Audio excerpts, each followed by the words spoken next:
Perkenalkan, nama saya Agnes Valencia dengan NIM 201501046 dari kelas B. Berikut saya akan menjelaskan tentang sediaan obat gangguan saluran pencernaan dan golongannya sebagai pemenuhan tugas spesialis dan informasi obat. Berikut adalah referensi yang dipakai.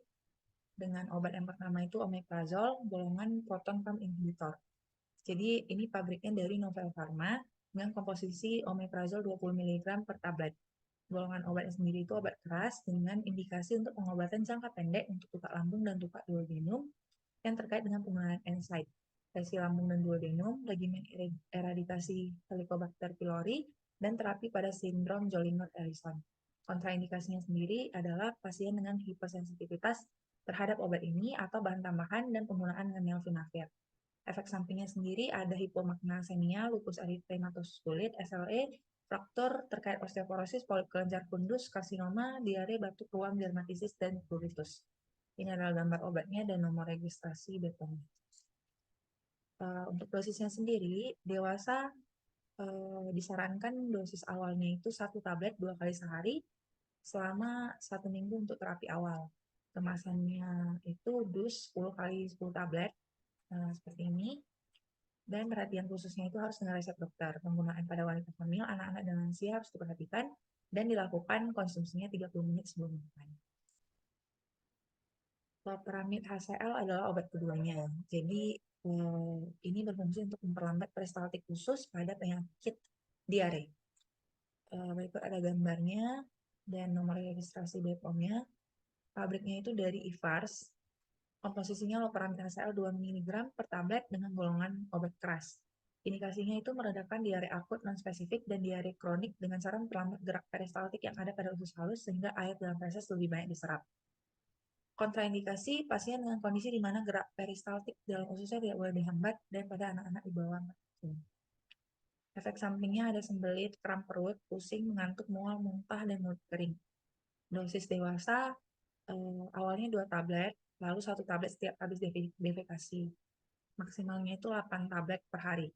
Kalau anak yang lebih besar dari 8 tahun, awalnya itu 1 tablet, kemudian sesuai kebutuhan. Maksimalnya itu 4-6 tablet per hari. Kemasannya ada dus 10 kali 10 tablet. Perhatian khususnya itu harus dengan resep dokter. Gagal ginjal dan hati tidak dianjurkan untuk diare akut akibat infeksi E. coli, salmonella, dan Shigella, diare disertai demam tinggi atau feses berdarah. Tidak dianjurkan untuk penggunaan jangka panjang, hamil, laktasi, dan anak. Kategori kehamilannya itu C. Obat ketiga ada ondansetron sebagai antiemetik. Ini ada gambar dan nomor registrasinya. Pabriknya dari Indofarma, komposisinya ondansetron 4 mg per tablet.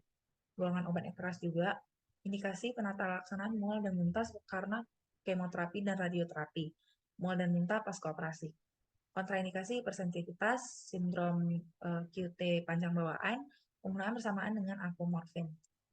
Efek sampingnya ada nyeri dada, bradikardia, hipotensi, aritmia, hipoksia, peningkatan sementara enzim hati. Dosis untuk dewasa dan anak di atas 17 tahun, awalnya 8 mg per oral 1-2 jam sebelum anestesi. Kemudian dilanjutkan 8 mg setelah 8-12 jam.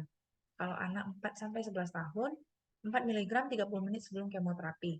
Ulangi dosis setelah 4 dan 8 jam dari dosis awal. Untuk mual muntah pasca operasi, 16 mg dosis tunggal 1 jam sebelum anestesi. Mual dan muntah yang diinduksi terapi radiasi diberikan 8 mg per oral 1-2 jam sebelum radioterapi. Untuk kemasannya ada dus 10 kali 10 tablet salut selaput. Untuk perhatian khususnya harus dengan resep dokter dan perhatian untuk wanita hamil dan menyusui.